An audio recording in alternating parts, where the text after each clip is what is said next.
हर राम भक्त के हृदय में अद्वितीय संतोष है, असीम कृतज्ञता है, अपार अलौकिक आनंद है। सदियों के घाव भर रहे हैं, सदियों की वेदना आज विराम पा रही है, सदियों का संकल्प आज सिद्धि को प्राप्त हो रहा है। आज उस यज्ञ की पूर्णाहुति है जिसकी अग्नि 500 वर्ष तक प्रज्वलित रही, जो यज्ञ एक पल भी आस्था से डिगा नहीं, एक पल भी विश्वास से टूटा नहीं। आज भगवान श्री राम के गर्भगृह की अनंत ऊर्जा, श्री राम परिवार का दिव्य प्रताप इस धर्म ध्वजा के रूप में इस दिव्यतम भव्यतम मंदिर में प्रतिष्ठापित हुआ है। और साथियों, ये धर्म ध्वजा केवल एक ध्वजा नहीं, ये भारतीय सभ्यता के पुनर्जागरण का ध्वज है। इसका भगवा रंग, इस पर रचित सूर्यवंश की ख्याति, वर्णित होम शब्द और अंकित कोविदार वृक्ष राम राज्य की कीर्ति को प्रतिरूपित करता है। ये ध्वज संकल्प है, ये ध्वज सफलता है, ये ध्वज संघर्ष से सृजन की गाथा है, ये ध्वज सदियों से चले आ रहे स्वप्नों का साकार स्वरूप है।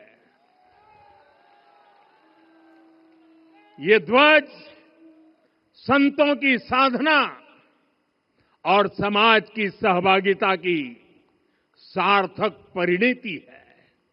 साथियों, आने वाली सदियों और सहस्त्र शताब्दियों तक ये धर्म ध्वज प्रभु राम के आदर्शों और सिद्धांतों का उद्घोष करेगा।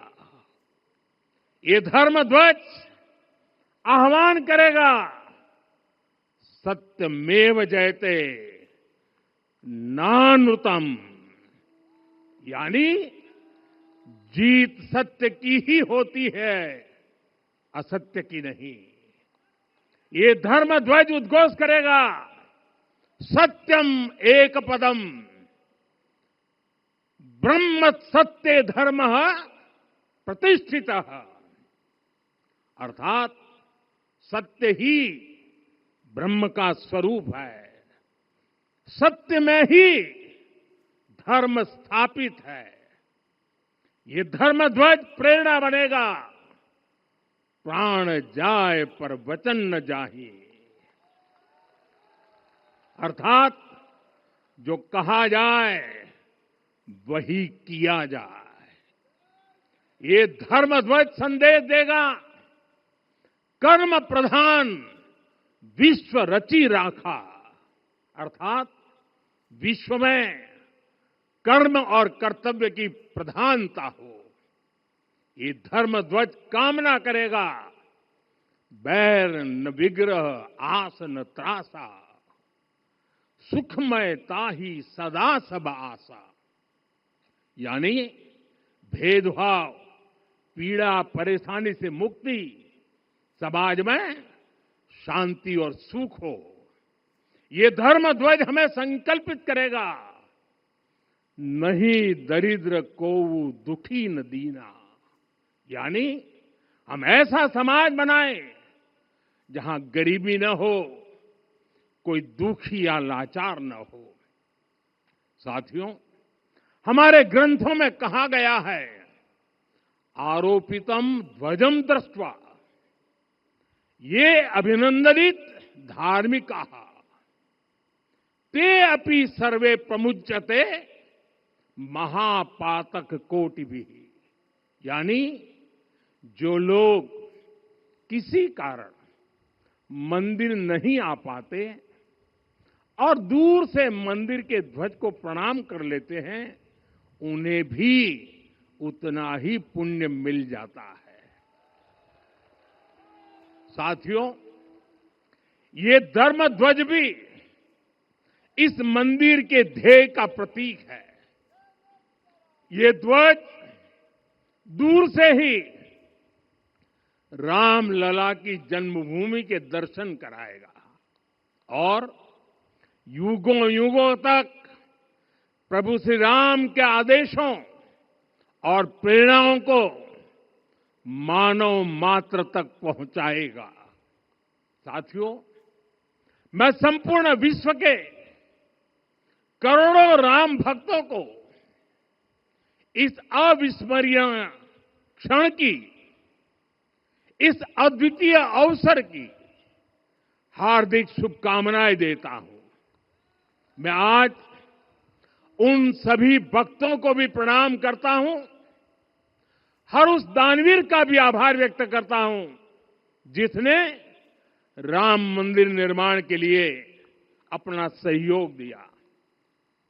मैं राम मंदिर के निर्माण से जुड़े हर श्रमवीर, हर कारीगर, हर योजनाकार, हर वास्तुकार, सभी का अभिनंदन करता हूं। साथियों, अयोध्या वह भूमि है जहां आदर्श आचरण में बदलते हैं।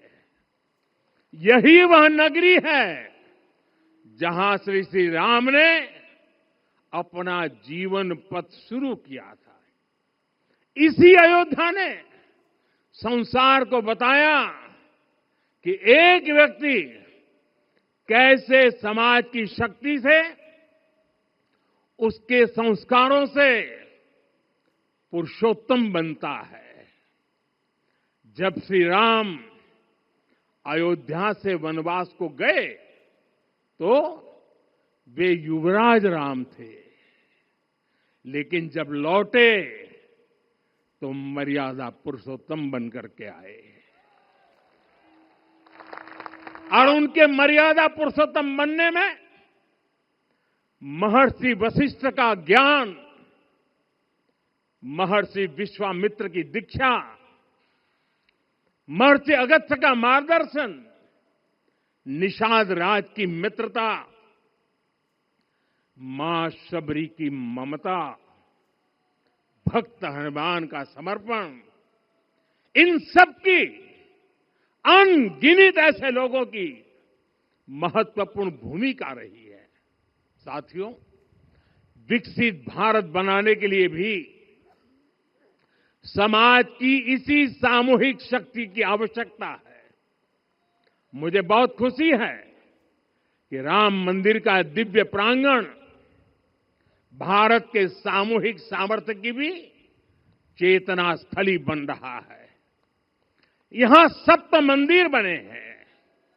यहां माता शबरी का मंदिर बना है, जो जनजातीय समाज के प्रेम भाव और आतिथ्य परंपरा की प्रतिमूर्ति है।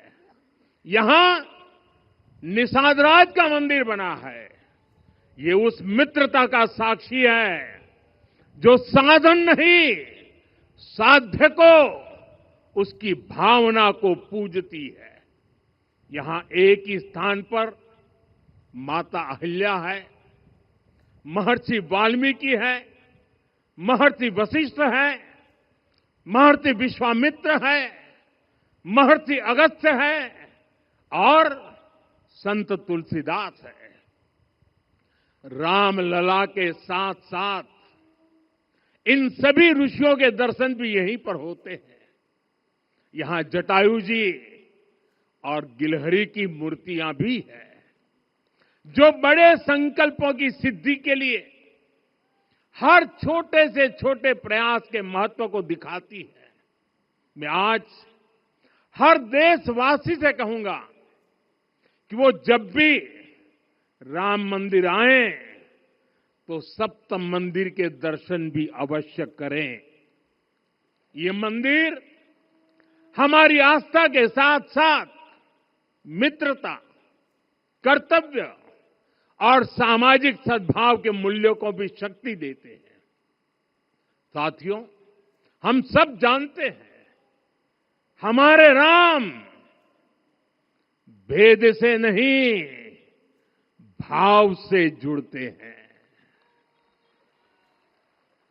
उनके लिए व्यक्ति का कुल नहीं, उसकी भक्ति महत्वपूर्ण है।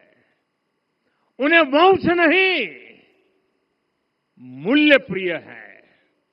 उन्हें शक्ति नहीं, सहयोग महान लगता है।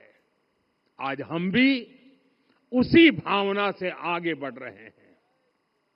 पिछले 11 वर्षों में महिला, दलित, पिछड़े, अति पिछड़े, आदिवासी, वंचित, किसान, श्रमिक, युवा, हर वर्ग को विकास के केंद्र में रखा गया है।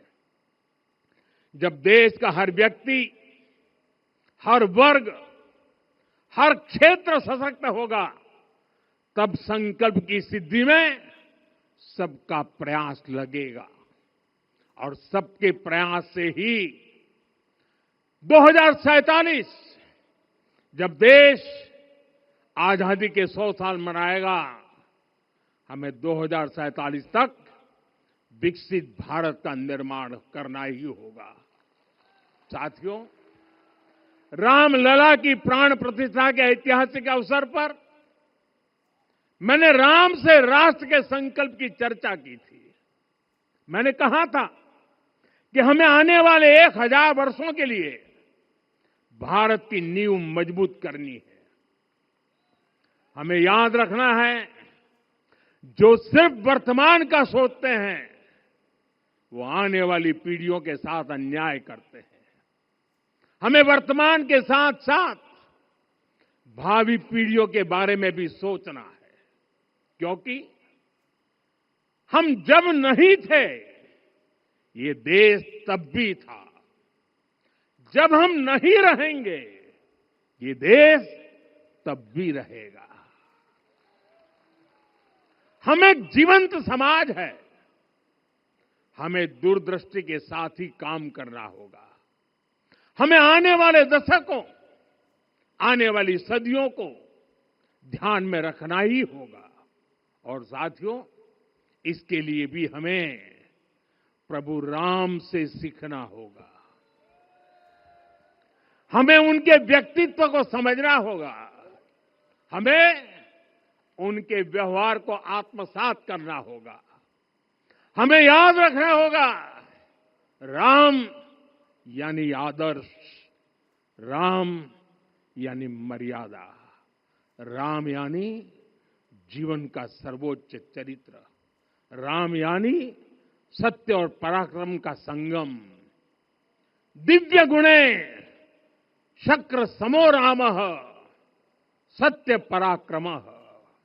राम यानी धर्म पथ पर चलने वाला व्यक्तित्व। रामः सत्पुरुषो लोके सत्यः सत्यपरायणः। राम यानी जनता के सुख को सर्वोपरि रखना, प्रजा सुखत्वे चंद्रस्य। राम यानी धर्म और क्षमा का दरिया। वसुधाया क्षमा गुणे है। राम यानी ज्ञान और विवेक की पराकाष्ठा। बुद्ध या बृहस्पति तुल्य। राम यानी कोमलता में दृढ़ता। मृदु पूर्वज भाषते। राम यानी कृतज्ञता का सर्वोच्च उदाहरण। कदाचन नोपकारेण कृति नैकेन तुष्यति। राम यानी श्रेष्ठ संगति का चयन, शीला वृद्धे, ज्ञान वृद्धे, वयोवृद्धे च सज्जनई। राम यानी विनम्रता में महाबल, वीर्यवान च वीर्यण, महता स्वेन विस्मित। राम यानी सत्य का अडिग संकल्प, न च अनुत्र कथो विद्वान। राम यानी जागरूक, अनुशासित और निष्कपट मन, निस्तिंद्र, अपम्रत च स्वदोष परदोषवित। साथियों, राम सिर्फ एक व्यक्ति नहीं, राम एक मूल्य है, एक मर्यादा है, एक दिशा है। अगर भारत को साल 2047 तक विकसित बनाना है, अगर समाज को सामर्थ्यवान बनाना है, तो हमें अपने भीतर राम को जगाना होगा। हमें अपने भीतर के राम की प्राण प्रतिष्ठा करनी होगी। और इस संकल्प के लिए आज से बेहतर दिन और क्या हो सकता है। साथियों, 25 नवंबर का यह ऐतिहासिक दिन अपनी विरासत पर गर्व का एक और अद्भुत क्षण लेकर आया है। इसकी वजह है धर्म ध्वजा पर अंकित कोविदार वृक्ष। ये कोविदार वृक्ष इस बात का उदाहरण है कि जब हम अपनी जड़ों से कट जाते हैं तो हमारा वैभव इतिहास के पन्नों में दब जाता है। साथियों, जब भरत अपनी सेना के साथ चित्रकूट पहुंचे तो लक्ष्मण ने दूर से ही अयोध्या की सेना को पहचान लिया। ये कैसे हुआ, इसका वर्णन वाल्मीकि जी ने किया है। और वाल्मीकि जी ने क्या वर्णन किया है? उन्होंने कहा है, विराजित उद्गत स्कंधम कोविदार ध्वज रथे। लक्ष्मण कहते हैं, राम, सामने जो तेजस्वी प्रकाश में विशाल वृक्ष जैसा ध्वज दिखाई दे रहा है, वही अयोध्या की सेना का ध्वज है। उस पर कोविदार का शुभ चिन्ह अंकित है। साथियों, आज जब राम मंदिर के प्रांगण में कोविदार फिर से प्रतिष्ठित हो रहा है, यह केवल एक वृक्ष की वापसी नहीं है, यह हमारी स्मृति की वापसी है, हमारी अस्मिता का पुनर्जागरण है, हमारी स्वाभिमानी सभ्यता का पुनः उद्घोष है। कोविदार वृक्ष हमें याद दिलाता है कि जब हम अपनी पहचान भूलते हैं तो हम स्वयं को खो देते हैं, और जब पहचान लौटती है तो राष्ट्र का आत्मविश्वास भी लौट आता है। और इसलिए मैं कहता हूं, देश को आगे बढ़ना है तो अपनी विरासत पर गर्व करना होगा। साथियों, अपनी विरासत पर गर्व के साथ साथ एक और बात भी महत्वपूर्ण है, और वो है गुलामी की मानसिकता से पूरी तरह मुक्ति। आज से 190 साल पहले 190 साल पहले साल 1835 में 1835 में मैकाले नाम के एक अंग्रेज ने भारत को अपनी जड़ों से उखाड़ने के बीज बोए थे। मैकाले ने भारत में मानसिक गुलामी की नींव रखी थी। 10 साल बाद यानी 2035 में उस अपवित्र घटना को 200 वर्ष पूरे हो रहे हैं। कुछ दिन पहले मैंने एक कार्यक्रम में आग्रह किया था कि हमें आने वाले 10 वर्षों तक उस 10 वर्षों का लक्ष्य लेकर चलना है कि भारत को गुलामी की मानसिकता से मुक्त करके रहेंगे। साथियों, सबसे बड़ा दुर्भाग्य यह है कि मैकाले ने जो कुछ सोचा था, उसका प्रभाव कहीं व्यापक हुआ। हमें आजादी मिली, लेकिन हीन भावना से मुक्ति नहीं मिली। हमारे यहां एक विकार आ गया कि विदेश की हर चीज, हर व्यवस्था अच्छी है और जो हमारी अपनी चीजें हैं उनमें खोट ही खोट है। साथियों, गुलामी की यही मानसिकता है जिसने लगातार यह स्थापित किया, हमने विदेशों से लोकतंत्र लिया। कहा गया कि हमारा संविधान भी विदेश से प्रेरित है, जबकि सच ये है कि भारत लोकतंत्र की जननी है, मदर ऑफ डेमोक्रेसी है। लोकतंत्र हमारे डीएनए में है। साथियों, अगर आप तमिलनाडु जाएंगे तो तमिलनाडु के उत्तरी हिस्से में उत्तीर मेरूर गांव है। वहां हजारों वर्ष पहले का एक शिलालेख है। उसमें बताया गया है कि उस कालखंड में भी कैसे लोकतांत्रिक तरीके से शासन व्यवस्था चलती थी, लोग कैसे सरकार चुनते थे। लेकिन हमारे यहां तो मैग्ना कार्टा की प्रशंसा का ही चलन रहा। हमारे यहां भगवान बसवन्ना, उनके अनुभव मंटपा की जानकारी भी सीमित रखी गई। अनुभव मंटपा यानी जहां सामाजिक, धार्मिक और आर्थिक विषयों पर सार्वजनिक बहस होती थी, जहां सामूहिक सहमति से निर्णय लिए जाते थे। लेकिन गुलामी की मानसिकता के कारण इस भारत की कितनी ही पीढ़ियों को इस जानकारी से भी वंचित रखा गया। साथियों, हमारी व्यवस्था के हर कोने में गुलामी की इस मानसिकता ने डेरा डाला हुआ था। अब याद करिए, भारतीय नौसेना का ध्वज सदियों तक उस ध्वज पर ऐसे प्रतीक बने रहे जिनका हमारी सभ्यता, हमारी शक्ति, हमारी विरासत से कोई संबंध नहीं था। अब हमने नौसेना के ध्वज से गुलामी के हर प्रतीक को हटाया है। हमने छत्रपति शिवाजी महाराज की विरासत को स्थापित किया है। और ये सिर्फ एक डिजाइन में बदलाव नहीं हुआ, ये मानसिकता बदलने का क्षण था। ये वो घोषणा थी कि भारत अब अपनी शक्ति अपने प्रतीकों से परिभाषित करेगा, न कि किसी और की विरासत से। और साथियों, यही परिवर्तन आज अयोध्या में भी दिख रहा है। साथियों, ये गुलामी की मानसिकता ही है जिसने इतने वर्षों तक रामत्व को नकारा है। भगवान राम अपने आप में एक वैल्यू सिस्टम है।